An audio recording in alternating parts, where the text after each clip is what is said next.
നമ്മൾ ഓരോരുത്തരും ഒരു വലിയ യാത്രയിലാണ്. ജീവിതമെന്ന പടകിനകത്ത് നമ്മളിങ്ങനെ യാത്ര ചെയ്തുകൊണ്ടിരിക്കുക. അങ്ങനെ യാത്ര ചെയ്യുമ്പോൾ ഈ തിരമാലകൾ ഒന്നിനു പുറകെ ഒന്നായി ഇങ്ങനെ അടിച്ചു വരുന്ന പോലെ ഓരോ പ്രശ്നങ്ങൾ തീരാൻ നോക്കിയിരിക്കുകയാണ് അടുത്ത പ്രശ്നങ്ങൾ വരാനായിട്ട്. അങ്ങനെ ഓരോ പ്രശ്നങ്ങളും പ്രതികൂലങ്ങളും പ്രതിസന്ധികളൊക്കെ ഒന്നിനു പുറകെ ഒന്നായിട്ട് ഇങ്ങനെ വന്നുകൊണ്ടിരിക്കുകയാണ്. ഇതാണ് നമ്മുടെ ഒരു ജീവിതം എന്ന് പറയുന്നത്. അങ്ങനെ നിൽക്കുമ്പോൾ ചില പ്രശ്നങ്ങൾ അല്ലെങ്കിൽ ചില വേദനകൾ നമ്മുടെ ഹൃദയത്തിൽ ആഴത്തിൽ മുറിവുകൾ കൊണ്ടുവരാറുണ്ട്. പുറമേ ഉണ്ടാകുന്ന വേദനകളാണെങ്കിലും അതൊരു സമയമാകുമ്പോൾ അതങ്ങ് മാറും. എന്നാൽ ആഴത്തിലുണ്ടാവുന്നതായ ചില മുറിവുകൾ മാനുഷികമായ ഒരു കരത്തിന് ചെന്ന് പ്രവർത്തിക്കാൻ കഴിയത്തില്ല. മാനുഷികമായ ഒരു വാക്കിന് ആ ഹൃദയത്തിൽ ചെന്ന് പ്രവർത്തിക്കാൻ കഴിയത്തില്ല.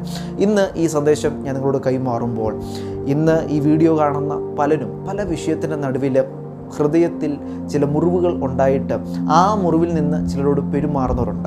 അതിൻ്റെ കാരണം അവർ കഴിഞ്ഞ നാളുകളുണ്ടായ മുറിവുകൾ അവരിങ്ങനെ ഓർമ്മപ്പെടുത്തിക്കൊണ്ടിരിക്കുകയാണ്. കഴിഞ്ഞ നാളുകൾ നിനക്ക് ഇങ്ങനൊരു വിഷയം ഉണ്ടായി, ഇന്ന് നീ കാണുന്ന ഈ പ്രശ്നത്തിനും അതേ വിഷയം തന്നെ അടിക്കും, അതേ കാറ്റ് തന്നെ അടിക്കും, അതേ തിരമാല തന്നെ നീ കാണാൻ പോവാം. ഈ പ്രശ്നം നിനക്ക് അന്നുണ്ടായ വേദനകൾ പിന്നെയും നിനക്ക് സമ്മാനിക്കും എന്ന് പറഞ്ഞുകൊണ്ട് ഈ ആഴത്തിലുണ്ടായ മുറിവുകൾ വീണ്ടും വീണ്ടും നിന്നെ കുത്തി നോവിച്ചുകൊണ്ടിരിക്കുക. ഇങ്ങനെ പല അനുഭവങ്ങളിലൂടെ കടന്നു പോകുന്നവർ ഇന്നെന്നെ കേൾക്കുന്നുണ്ട്. ഇന്ന് നിങ്ങളോട് പറയാൻ ഒരു പ്രവചന ശബ്ദം ഉയരത്തിലപ്പൻ നൽകിയതുകൊണ്ട് ഞാനത് നിങ്ങളിലേക്ക് കൈമാറുകയാണ്. വളരെ സന്തോഷത്തോടെ, വളരെ ആഗ്രഹത്തോടെ, വളരെ കൊതിയോടെ നമുക്കത് സ്വീകരിക്കാം.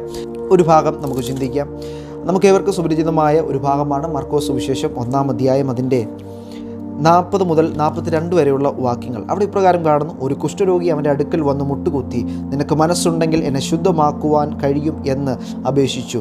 യേശു മനസ്സലിഞ്ഞ് കൈനീട്ടി അവനെ തൊട്ടു. മനസ്സുണ്ട്, ശുദ്ധമാകുക എന്ന് പറഞ്ഞ ഉടനെ കുഷ്ഠം വിട്ടുമാറി അവന് ശുദ്ധി വന്നു. ഈ ഒരു ഭാഗം നമ്മൾ മുൻപ് കേട്ടിട്ടുള്ളൊരു ഭാഗം തന്നെയാണ്. എന്നാൽ ഈ ഒരു ഭാഗത്ത് നമുക്ക് കാണാൻ കഴിയുന്നൊരു കാഴ്ചയുണ്ട്. കർത്താവ് എങ്ങനെ സൗഖ്യമാക്കിയെന്ന് ചോദിച്ചാൽ, കഴിഞ്ഞ നാളുകൾ, അതായത് ഈ കുഷ്ഠരോഗിയെ സൗഖ്യമാക്കുന്നതിന് മുൻപും അതിനുശേഷം എടുത്ത് നോക്കുകയാണെങ്കിൽ പലരെയും വാക്കുകൾ കൊണ്ട്, അതായത് സൗഖ്യമാകുക എന്ന് കൽപ്പിച്ചപ്പോൾ ആ കൽപ്പനയ്ക്കകത്ത് ജീവൻ പ്രാപിച്ച് പലരും എന്ത് ചെയ്തിട്ടുണ്ട്? സൗഖ്യം പ്രാപിച്ചവർ മടങ്ങി വന്നിട്ടുണ്ട്. ഈ കുഷ്ഠരോഗിയെ സംബന്ധിച്ചിടത്തോളം വാക്കുകൊണ്ടല്ല, പിന്നെയോ കരം തൊട്ട് അവനെ സൗഖ്യമാക്കുക. നമ്മൾ പുറമെ നോക്കുമ്പോൾ ഒരു കുഷ്ഠരോഗി കർത്താവ് തൊട്ടു സൗഖ്യമായി.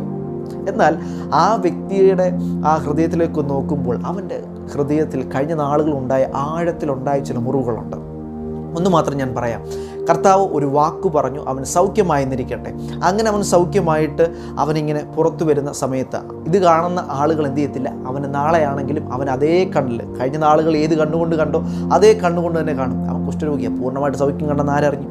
അവൻ്റെ മുഖം ഒക്കെ അല്ലാതെ കാരണം അവൻ്റെ ദേഹത്തൊക്കെ ഇനിയും ഉണ്ടെങ്കിലോ, ഈ രോഗത്തിൻ്റെ അംശം ഇനിയും ഉണ്ടെങ്കിലോ എന്ന രീതിയിൽ വിധിക്കുന്ന പല ആളുകൾ നമുക്കറിയാം. ഇന്നത്തെ കാലം ആത്മീയ കുളത്തിൽ നോക്കുമ്പോൾ പല വിഷയത്തിനകത്തും വിധിക്കുന്ന ഒത്തിരി ആളുകളുണ്ട്. എന്ന് പറഞ്ഞ പോലെ തന്നെ അന്നും താനും അങ്ങനെയുള്ള ആളുകളുണ്ടായിരിക്കും. അവർ ഒരിക്കലും എന്ത് ചെയ്യത്തില്ല? അംഗീകരിക്കത്തില്ല. എന്നാൽ തൊട്ട് സൗഖ്യമാക്കിയപ്പോൾ അവിടെ ഒരു പുതിയൊരു ആരംഭത്തെ തമ്പുരാൻ കുറിക്കുകയാണ്. എന്നു ചോദിച്ചാൽ, കഴിഞ്ഞ നാളുകൾ നീ അനുഭവിച്ചത് റിജക്ഷൻസ് ആയിരുന്നു.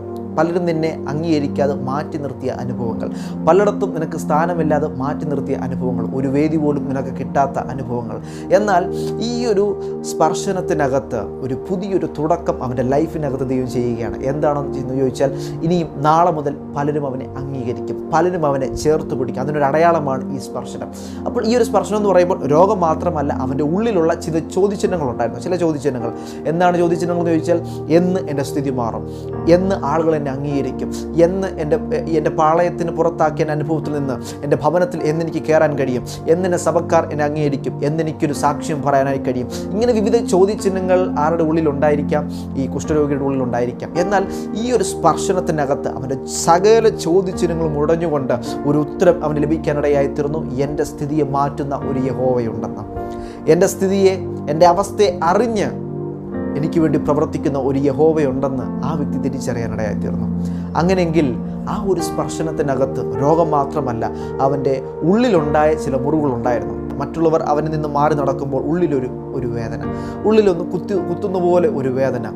അതുമാത്രമല്ല, ഇന്നലെ വരെ ചേർന്ന് നിന്നവർ മാറി നിൽക്കുമ്പോൾ ഉള്ളിലുണ്ടാകുന്ന ഒരു വേദന, അവൻ പാളയത്തിന് പുറത്തായിരിക്കുമ്പോൾ ഉള്ളിലുണ്ടാകുന്ന ഒരു വേദന, സഭക്കാർ അംഗീകരിക്കാതിരിക്കുമ്പോൾ ഉള്ളിലുണ്ടാകുന്ന വേദന. ഇങ്ങനെ പല വേദനയിലൂടെ കടന്നു പോകുന്നത്. എന്നാൽ ആ ഒരു സ്പർശനത്തിനകത്ത് സകലതും ഉടഞ്ഞിട്ട് ഒരു പുതിയൊരു തുടക്കം അവൻ്റെ ജീവിതത്തിൽ ദൈവം കുറിക്കാനിടയായി തീർന്നു. അങ്ങനെയെങ്കിൽ നിങ്ങളുടെ പ്രാർത്ഥന മുറിക്കകത്ത് ഈ ദിവസങ്ങളിൽ നിങ്ങൾ പ്രാർത്ഥിക്കുക. നിങ്ങൾ പ്രാർത്ഥിക്കുന്ന സമയത്ത് നിങ്ങൾക്ക് വേണ്ടി പ്രവർത്തിക്കുന്ന ഒരു കരം നിങ്ങൾ കാണാൻ പോകുകയാണ്. ആ കരം വന്ന് നിങ്ങളെ സ്പർശിക്കുന്ന സമയം നിങ്ങളുടെ വിഷയത്തിനകത്ത് ഒരു പുതിയ തുടക്കങ്ങളെ, നിന്നുപോയ ഒരു അനുഭവത്തെ, നിന്നുപോയ ഒരു ഒഴുക്കിനെ വീണ്ടും പുനഃസ്ഥാപിക്കുന്ന നിലവാരത്തിൽ വീണ്ടും അത് ഒഴുക്ക് ശക്തമായി ഒഴുകുന്നത് പോലെ ഈ ദിവസങ്ങളിൽ നിന്നുപോയ ചില മേഖലയ്ക്കകത്ത് യഹോവയുടെ കരം, ആ കരത്തിൻ്റെ സ്പർശനം വെളിപ്പെടുമ്പോൾ നിങ്ങളിൽ പുതിയ ആരംഭങ്ങളെ കുറിക്കാനിടയായിത്തീരും. ആ ദേശത്ത് അവനൊരു അടയാളമായി മാറി. എന്താണ് അടയാളം? ഇന്ന് എൻ്റെ ജീവിതത്തിൽ പ്രവർത്തിച്ചെങ്കിൽ നാളെ നിൻ്റെ ജീവിതത്തിനകത്ത് മാറ്റമുണ്ടാവും എന്ന് മറ്റുള്ളവരോട് പറയാൻ കഴിയുന്ന നിലവാരത്തിൽ അവനെ ദേശത്ത് ഒരു അടയാളമാക്കി മാറ്റി. അങ്ങനെയെങ്കിൽ ഇന്ന് നിങ്ങൾ ചില പ്രശ്നത്തിലൂടെ കടന്നു പോകുമ്പോൾ ഒന്ന് തിരിച്ചറിയാം, നാളെ നിങ്ങളൊരു അടയാളമായി മാറും. അനേകർക്ക് നിങ്ങളൊരു അടയാളമായി മാറും.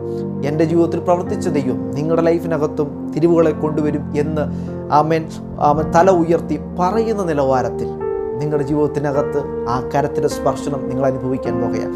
വിശ്വസിക്കുക, വരും ദിവസങ്ങളിൽ നിങ്ങളത് അനുഭവിക്കുക തന്നെ ചെയ്യും. ഏറ്റെടുക്കുക. ദൈവം നിങ്ങളേവരെയും ധാരാളം അനുഗ്രഹിക്കുമാറാകട്ടെ.